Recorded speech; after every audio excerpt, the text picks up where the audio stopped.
Hi friends, welcome to Karthik Telugu news. ఇవాళ పేదలకు ఇళ్ల నిర్మాణం గురించి ఒక ఇంపార్టెంట్ అప్డేట్ న్యూస్ అయితే రావడం జరిగింది. దీని గురించి మరిన్ని విషయాలు ఈ వీడియోలో తెలుసుకుందాం.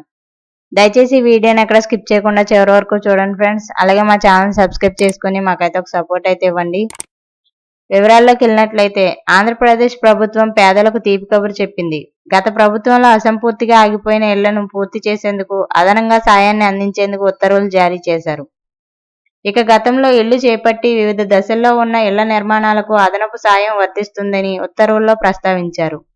ప్రధానమంత్రి ఆవాస్ యోజన గ్రామీణ, పీఎం జన్మన్ పథకం, ప్రధానమంత్రి ఆవాస్ యోజన పట్టణ కింద చేపట్టిన ఇళ్లకు ఈ సాయం వర్తిస్తుంది.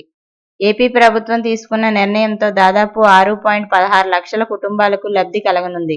ఇక దీనికోసం ప్రభుత్వం 3,330 కోట్ల రూపాయలు అదనంగా ఖర్చు చేయనుంది.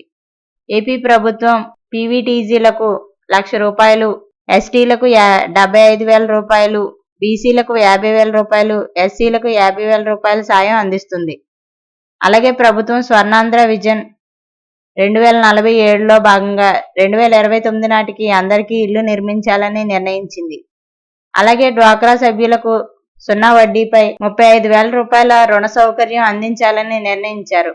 అలాగే ఉచిత ఇసుక సరఫరా, ఆ ఇసుక రవాణా కోసం ₹15,000 చొప్పున ఛార్జీలు అందజేస్తారని మంత్రి కొలుసు పార్థసారథి తెలిపారు.